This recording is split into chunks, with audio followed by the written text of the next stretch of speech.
Welcome to the Sermon in the Valley with Pastor Rob Eller. If you like what you hear, please subscribe to the podcast and share it with your friends and family. Thank you. Welcome back to the Sermon in the Valley, everyone. Pastor Rob Eller here. I have now done 3 episodes on the saga of the homeless shelter here in New Philadelphia, trying to find property to build a new facility. The following is a supercut of sorts of those 3 episodes in order from when I did them. There are episodes 4, 8, and 23 of this podcast. Please listen to them, and please make a contribution to the homeless shelter to help with their mission and ministry in this area. Thank you.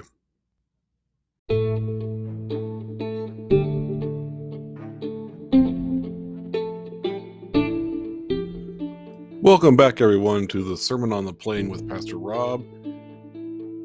Today's episode is on a topic that is near and dear to the hearts of many people in my community, and I'm sure it can be applicable to many people in other communities around the world. Today we're going to be talking about our local homeless shelter and some of the difficulties they've been facing as of late in trying to do the mission and ministry that they are set out to do. But first, a reading from Scripture. The Holy Gospel according to St. Matthew, the 25th chapter.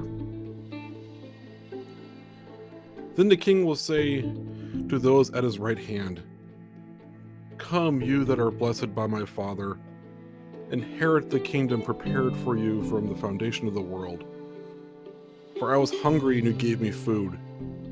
I was thirsty, and you gave me something to drink. I was a stranger, and you welcomed me. I was naked, and you gave me clothing. I was sick, and you took care of me. I was in prison, and you visited me." Then the righteous will answer him, "Lord, when was it that we saw you hungry and gave you food, or thirsty and gave you something to drink? And when was it that we saw you a stranger and welcomed you, or naked and gave you clothing? And when was it that we saw you sick or in prison and visited you?" And the king will answer them, "Truly I tell you, just as you did it to one of the least of these who are members of my family, you did it to me."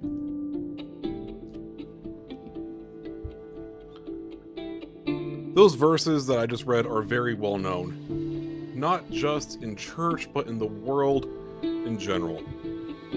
They have been used as an example of how we are to treat others. Those who are hungry, those who do not have enough, those who are on the margins. It is to serve as a reminder to us that we are to live and treat everyone as though we are encountering Jesus himself, because Christ is alive in all of us, everyone we encounter daily. How we treat others says a lot about who we are as Christians and as people in general. There was a story of a pastor who wanted to see how his church would react to a person they did not recognize. One Sunday, there was a gentleman that walked into the church wearing clothes that were dirty and ragged, and the man had a disheveled appearance with unkempt hair and a long beard. No one in the church would greet him, and many avoided making any contact with him. So he sat in the front pew of the congregation waiting for worship to begin. When it was time for the service to start, he stood up and went to the front of the sanctuary, took off the coat, wig, and beard to reveal himself as their pastor. He then started a sermon on how he was disappointed with how the congregation treated him when they thought he was a homeless man that came in off the street, and how we are supposed to treat everyone with the same love, respect, and dignity we ourselves want. Our neighbors and siblings in Christ in the community, the shelter run by the Friends of the Homeless of Tuscarawas County, are in need of a new facility in order to continue to operate. Their existing building is pretty old, the interior is crumbling and it is not handicap accessible, which poses a major problem for its residents, and it's no longer adequate for their needs. They have been searching for the last year for a piece of property to build a new facility on and have been met with roadblocks, as well as fighting misconceptions about the people that utilize the shelter. Along the way, they have been fighting the mentality of, I don't want that in my neighborhood, and what about our property values? That behavior, those thoughts, run contrary to the scripture I had just read.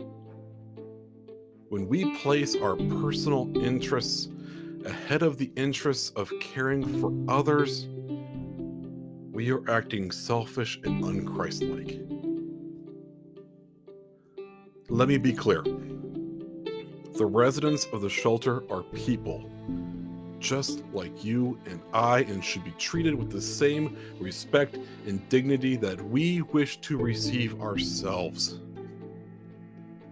I have spent time volunteering at a homeless shelter in my hometown, and the people who use this resource are some of the kindest and most humble you will ever meet, because they are grateful for being able to have a roof over their heads and a hot meal. I remember one gentleman in particular. He saw the tote bag I had brought in with some books and a laptop, and on the tote bag was the logo of the seminary I had just applied to. And he asked me where I got it because he liked the bag and he wanted one because he needed a bag. So I got in touch with the admissions department at the seminary and said, hey, here's the situation. I had this bag out and about. Someone said they liked it. Can you send me a couple more bags so that way I can give them to this gentleman? And sure enough, 2 days later, they came in the mail. So the next time I volunteered at the shelter, which was the following week, I brought one in for him. And he was so thankful for it. He gave me a huge hug, and with tears in his eyes, he said, thank you. That's how brothers treat each other. That moment opened my eyes to how we are to treat our neighbors, all of our neighbors, regardless of their circumstances. The homeless are not a problem. They are not a nuisance. They are just ordinary people like you and I looking for a chance to get back on our feet. Because how many times have you and I been one paycheck away from being in that same situation? It's so easy to fall into that situation, and we ourselves then want help as well. There's a favorite hymn of mine in our hymnal. We've sung it recently in my church.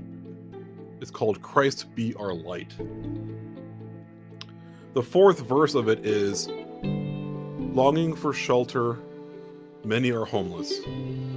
Longing for warmth, many are cold. Make us your building, sheltering others, walls made of living stone.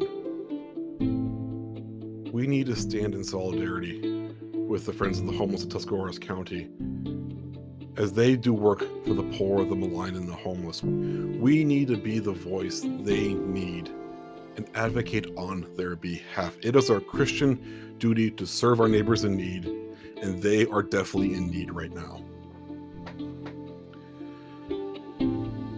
Coming up after a short break, I'll be having a conversation with the president of the board of the Friends of the Homeless of Tuscarawas County.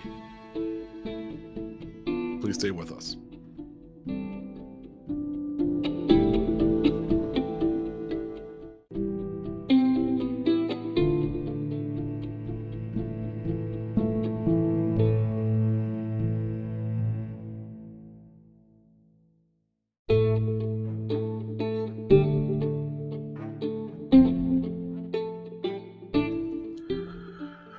Welcome back, everyone. I am joined now by Reverend Joseph Vinkera, pastor of First Presbyterian Church here in New Philadelphia, as well as president of the board of the Friends of the Homeless of Tuscarawas County. Welcome, Joe, to the podcast. Thank you so much for having me. Okay, so let's start with some basic background history of the current homeless shelter. How long has it been in its current location? Well, it has been in operation in Tuscarawas County since 2005. It originally started out in a smaller house on the other edge of town. Then, because of zoning issues and also because of practicality, they wanted to have a bigger building. And one of the older members of our church back in 2005 was approached by the founder of the organization, Jack Ream, and asked if there was any way they could use the old educational building that belonged to our church. So they went back to the church, they asked, they gave approval, and they moved in November of 2005. And how old is that current facility? That facility is about as old as the church currently is, built around 1920, 1925, so going on 90 years old or so. That's pretty old for that kind of facility. Is it handicap accessible currently, or is it because of the age, just has stairs inside?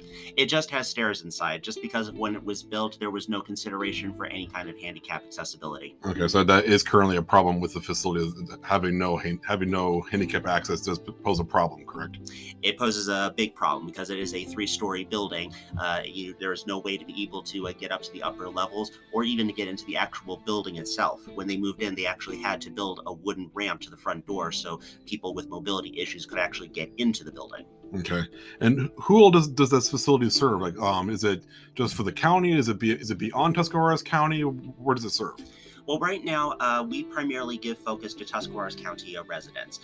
In a recent study that we did of all of our cases, approximately 85% of the residents who have served have been from Tuscarawas County. Okay, because I have heard from some detractors of of the new facility and whatnot have said that you're busing in people from like Stark County and the Canton area, and that causes issues with like overfilling the shelter. Is there any truth to that, or is that just stories that people are trying to tell to try to basically put negative press against you?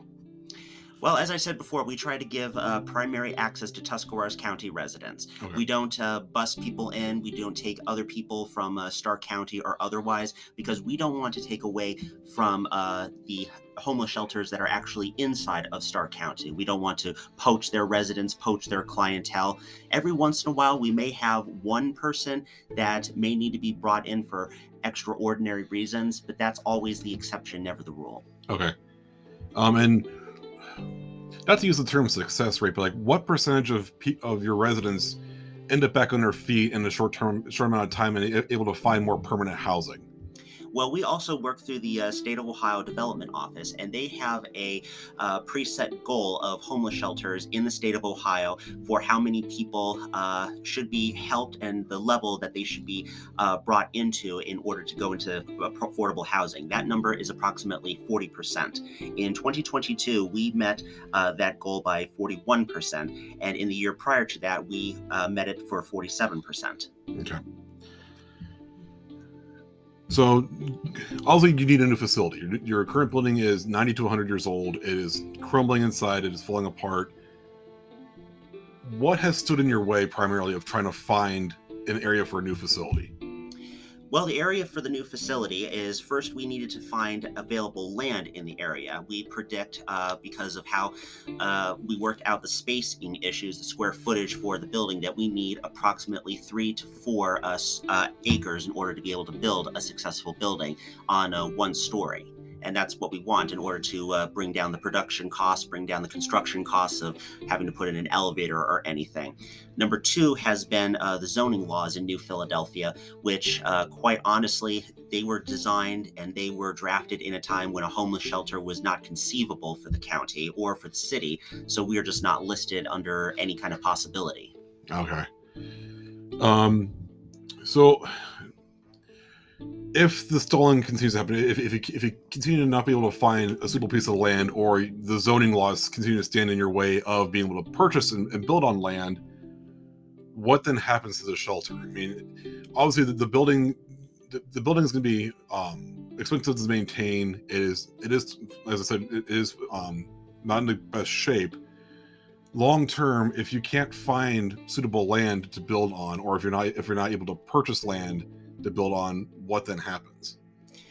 Well, if we're not able to find land, it means it stalls our ability to fundraise or be able to approach people to be able to continue to invest in the shelter program. It also means that many of the systems in the building, like electrical, like heating, like cooling, continue to go by the wayside, because the only way to be able to replace those systems with new ones would be a complete restoration and gutting of the building. Because right now, the current construction is concrete on plaster with many of the pipes and wires embedded inside of the masonry walls. So in order to be able to do any kind of renovation or access, it would mean a total gutting of the building. Is there a fear that if this stalling prolongs any much longer, that the shelter might have to close because of the building's condition?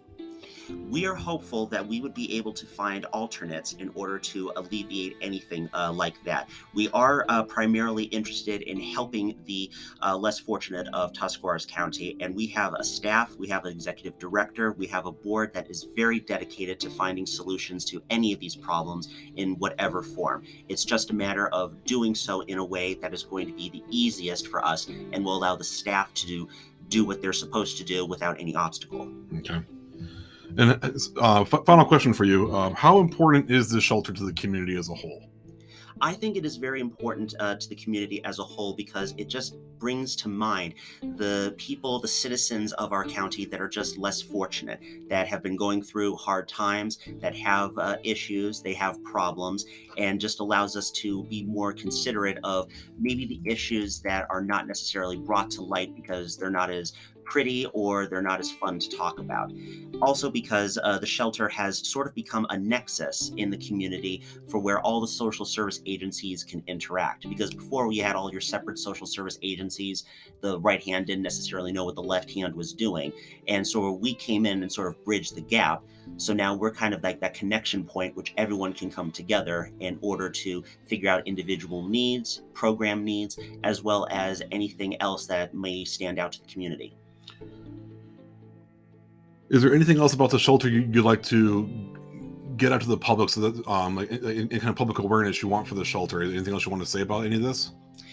Yes, I will say that the shelter has a very strong support from the people of Tuscarawas County. We have a county that is very faith-based. We have a county and a people that are very devoted to the teachings of Jesus Christ, as to care for the poor, to care for the sick, to care for the elderly, and all of those who might be going through hard times. So we know that we can count on the support that we have received before from them, and know for a fact that when a new shelter is built, we want this to be a point of pride for the community, something that the community can point at, can look at, and say, we helped to do that. We have lived up to our faithful expectations, and we have demonstrated that we are a community that truly wants to welcome other people. Okay. Appreciate you coming on today, Joe, to talk about this. For anybody who wants to donate to the shelter, I will put the link to their website in the description of this podcast. Please, please, please give to the shelter. They need as much help as they can get. It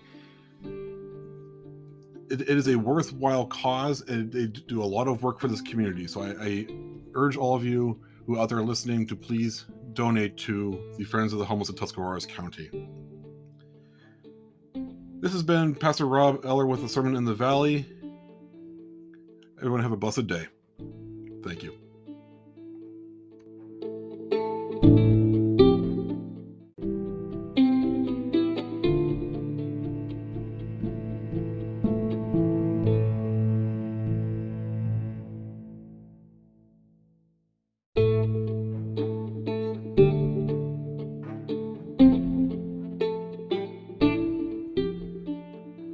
Welcome back to the Sermon in the Valley, everyone. I had hoped to do my episode today on a sermon I had preached a couple months ago, right after Christmas, because I actually preached it yesterday at a nearby Methodist church for their noontime Wednesday Lent service, and I thought I could bring it back and it'd be a good thing.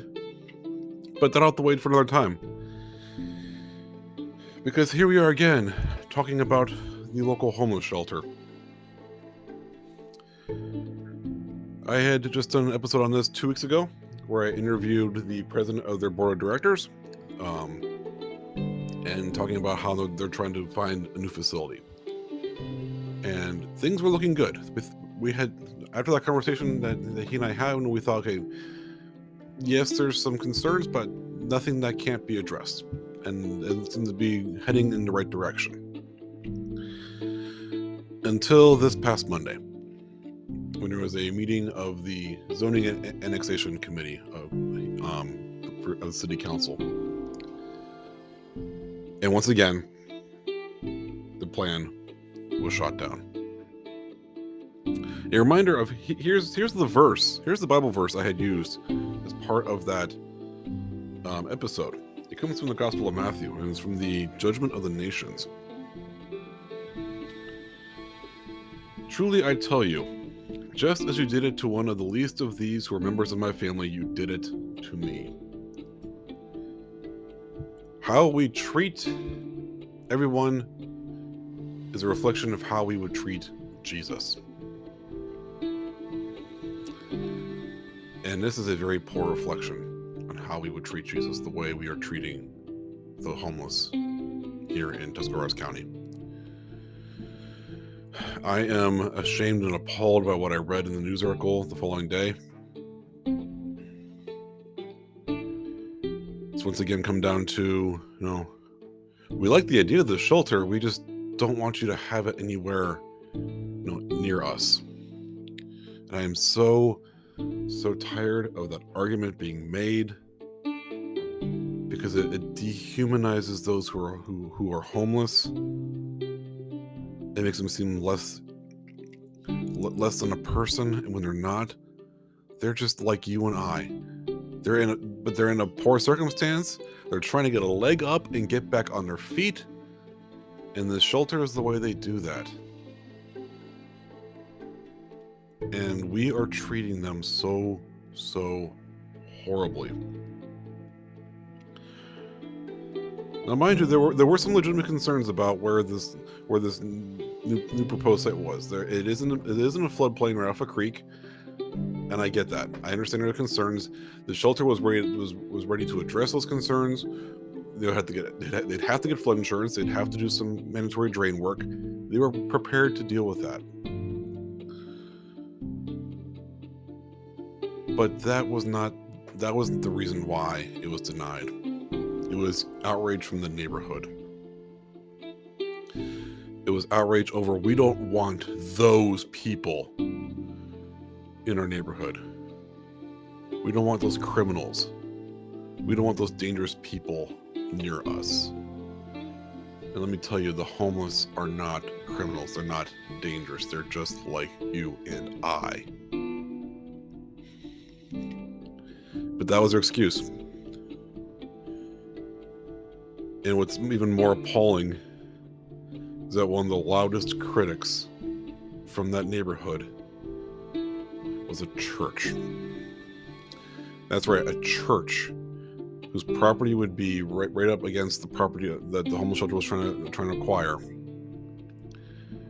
Said that they're worried about crime in the neighborhood if the shelter goes there. They're worried about things like needles being on their property where the kids of the church and the neighborhood play. As if everyone who is in that shelter is a drug addict. And they're not. And I'm appalled that a fellow member of the clergy would even say that about the people we are called as clergy and as Christians to serve. How dare she make that proclamation that those people are less than, those people are dangerous, they are drug addicts, they're criminals. How dare they make that statement? We are called to serve everyone. We are called to love everyone. and to make that statement is so un-Christ-like. It goes against the very nature of our faith. But it's not just her, it's the continued actions of the city government for allowing this to be drawn out. No one is innocent there. They need to realize that they, as city officials, are there to serve the entire city. Not just those who own property, not just those who have a roof over their heads, but everyone who resides in this city, they are to serve, and they are forgetting that. This whole thing has gone on for too long. I was hopeful over the holidays when I saw a quote in the local paper from one of the city council members that said, no, it's the holiday season. Are we going to be this heartless? We need to find a solution now. And I thought, okay, that's the turning point. That's where things are finally going to start working out, and they can finally get the shelter off the ground, and they can finally find a new place. But I was wrong. Those just seem to be empty, hollow words. And now the shelter is back to square one. They still have their existing building, but as we said in that previous episode on the shelter, it's old. It's 100 years old. It's a 3-story building without handicap access. It's deteriorating on the inside. They recently had to do a major repair to their boiler, and they had a custom order and have the parts custom made for the boiler because that particular boiler is no longer in production. The costs to maintain that building are increasing, and it's going to come to the point where either they can't afford it anymore, or the building's going to deteriorate to the point where they can't occupy it anymore. And then what happens? All of those folks are going to be out on the streets in the cold. And we can't let that happen. We can't be that heartless. Christ told us to love and serve our neighbor. He didn't put any qualifications on what it meant to be a neighbor. It just meant those around us. And he didn't tell us to do it when it's most convenient or easiest for you. He told us to do it every time. We need to live by that example. We need to love and serve our neighbors no matter the cost, no matter when or where they ask.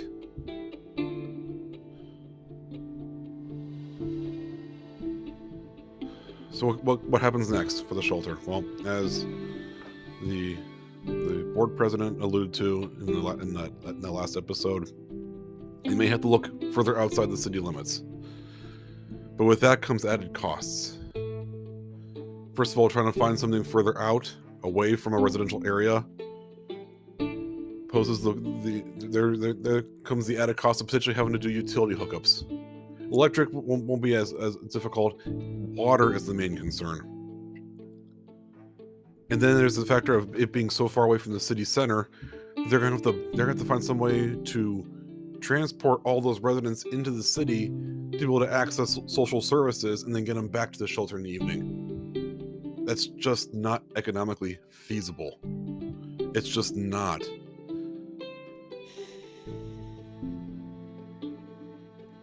We need to do better. We have to do better. We can do better. The ball is in the city's court. Their main weapon right now is zoning laws.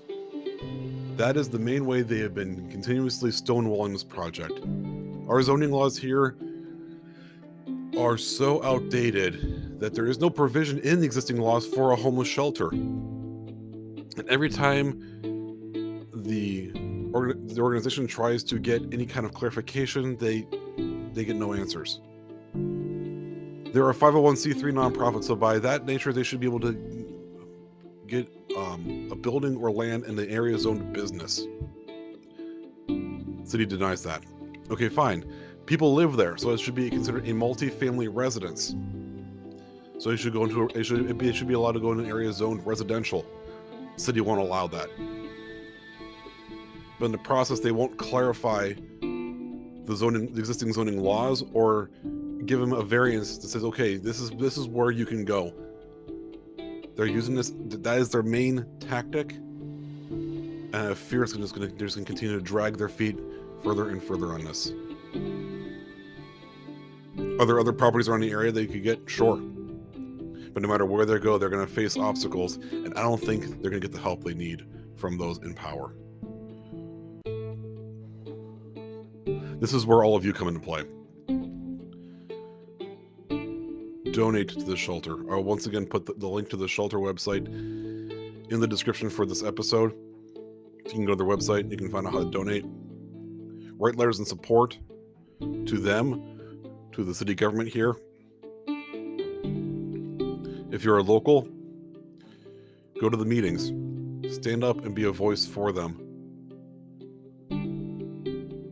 This can't go on any further. They've been fighting for too long, and they can only fight so long before they are forced into a situation that we don't want them in, which is to close their existing building without having a replacement ready. Please, I am asking all of you to help. As Christians, we are called to be a voice for the voiceless. We are called to help our neighbors in need. We are called to love one another. We can do all that just by standing up for the shelter. They are our neighbors, they are our friends, they are our family. It could be one of us sometime. Many of us have been in positions in our lives where we have been one paycheck away from being homeless. So it shouldn't be hard to empathize with them. Please, do your part. Help our neighbors in need. That is all I am asking.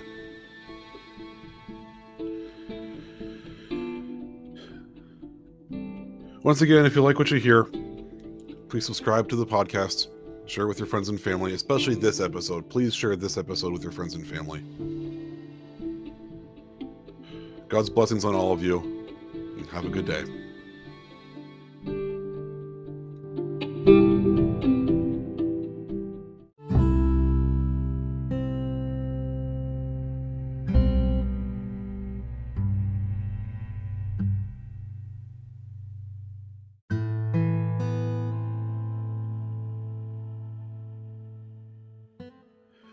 For I was hungry, and you gave me food. I was thirsty, and you gave me something to drink. I was a stranger, and you welcomed me. I was naked, and you gave me clothing. I was sick, and you took care of me. I was in prison, and you visited me. Then the righteous answered, Lord, when was it that we saw you hungry and gave you food, or thirsty and gave you something to drink? And when was it that we saw you a stranger and welcomed you, or naked and gave you clothing? And when was it that we saw you sick or in prison and visited you? And the king will answer them, Truly I tell you, just as you did it to one of the least of these who are members of my family, you did it to me.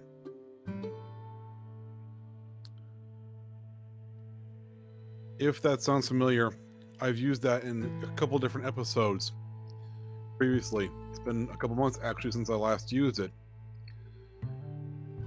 You may already know what I'm about to talk about based on when I used those verses. If your guess is he's going to talk about the homeless shelter again, well, then you'd be correct. On today's episode of the Sermon in the Valley, we are once again talking about the Friends of the Homeless of Tuscarawas County and their bid to try to build a new homeless shelter for the county. 2 months ago, when I last talked about this,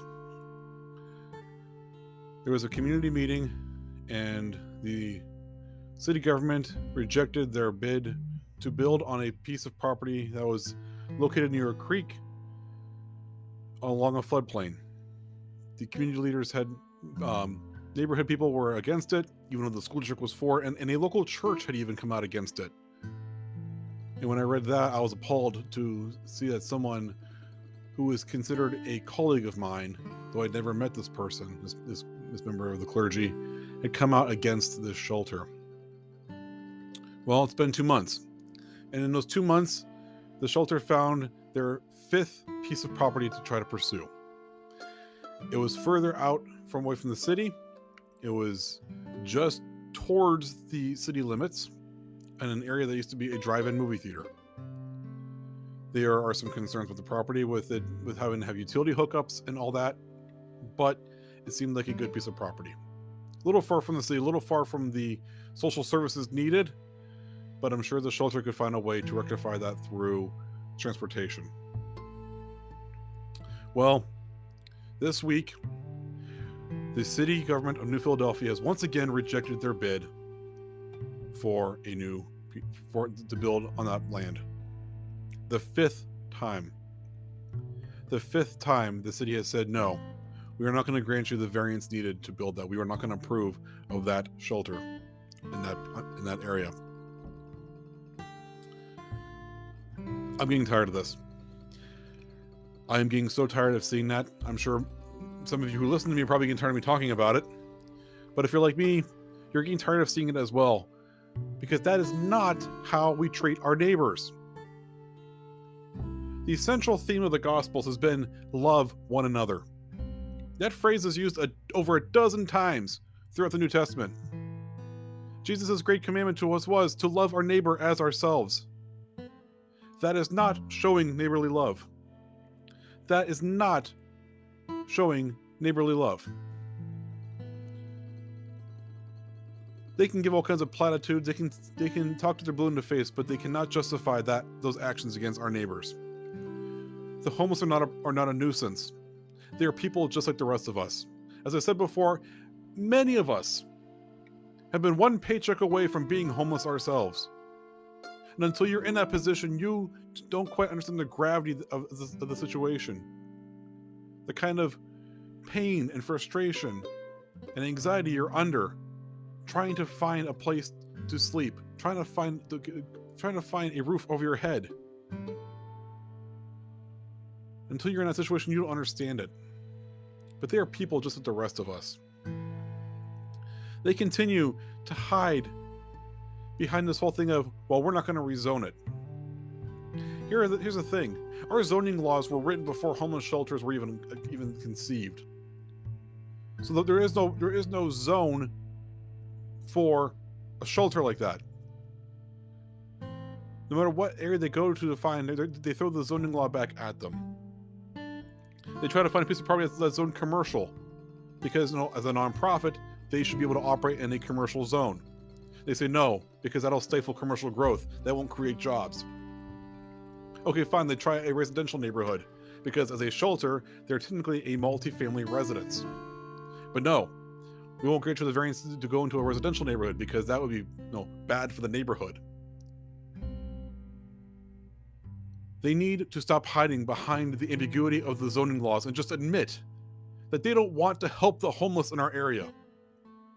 They need to just stop hiding behind those laws and say, you know what, and just admit that they don't want to help the homeless. It's become abundantly clear they have no intention on revising those zoning laws to even help the shelter. It's time they stop trying to pretend they care, because it's clear that they don't. If they did care, they'd be offering alternative solutions to the shelter.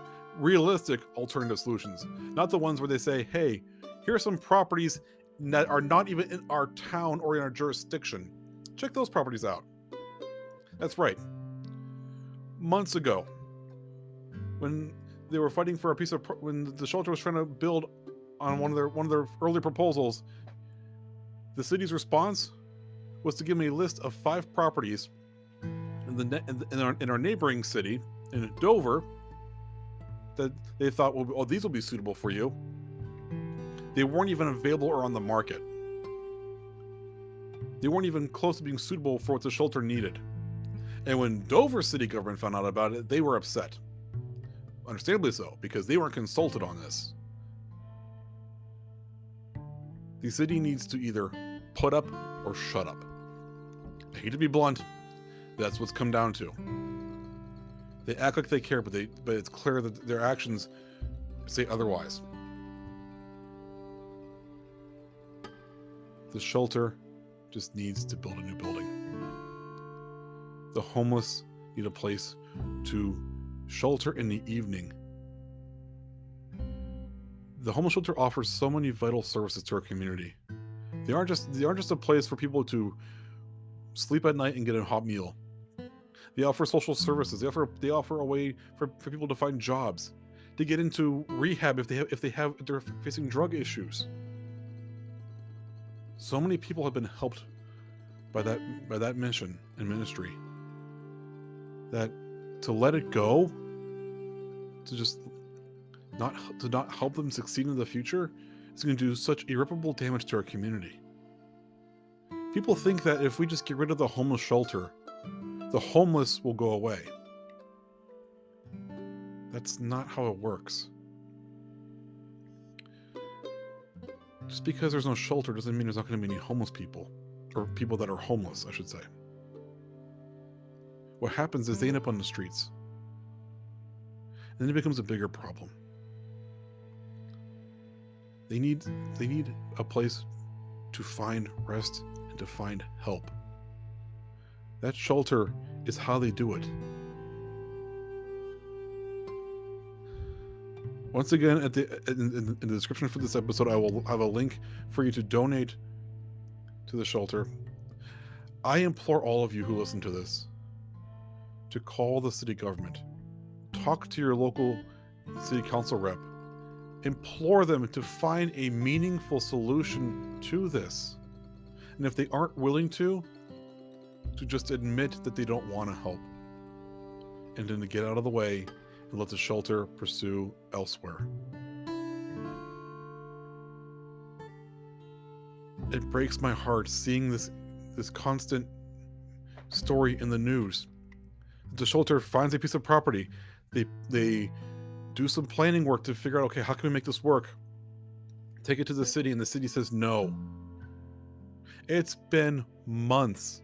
It's been actually probably over a year now since they first started this. This has to stop. We need to help our neighbor. Martin Luther, in his Christmas sermon, implored the people that he was preaching to, no, you say you want to help Christ? Help your neighbor. Christ is in your neighbor. That's what I was getting at with the reading from Matthew. Christ is in everybody. If we refuse to help our neighbor, if we refuse to help the homeless, we are refusing to help Christ. Jesus isn't some lofty preacher in a multi-million-dollar church somewhere. Jesus is the person we encounter on the streets, the person who asks us for help. And to refuse that help is to refuse Jesus. It is the antithesis of our faith. So again, I ask you, contact your local city officials. Implore them to do the right thing or to get out of the way. Please. The shelter needs our help. They really do. There's a big sign in the town square here at the corner of High and Broadway. It's on top of one of the buildings. It dates back to, I believe, the 1920s. So it's almost 100 years old. And it lights up at night saying, "Welcome to our city." And as I said before, the way the shelter is being treated runs contrary to what that sign says. Because what I'm seeing is the sign saying, "Welcome to our city," but only if you check off these certain boxes. If you're homeless, you're not welcome here. That's the impression I'm getting from this. Everyone should be welcome here. Just like here at my church, everyone is welcome here in our church. It doesn't matter who you are. It doesn't matter your background. We don't care. Everyone's a child of God. And as such, all children of God are welcome in this church. All people should be welcome in this city. But those actions of the city government don't reflect that.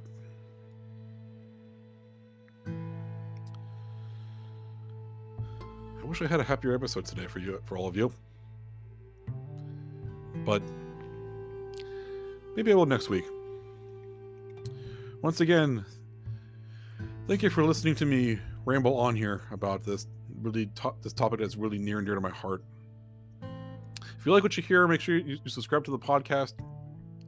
Share this podcast with your friends and family. Especially share this episode and the other prior episodes where I talk about this.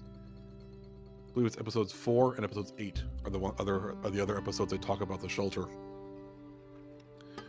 Listen to those episodes. Listen to this episode. Share them with people who need to hear this. Share them with the people in charge. Maybe we can change them. Maybe we can change their hearts and minds to do the right thing. As always, have a good and blessed day, everyone.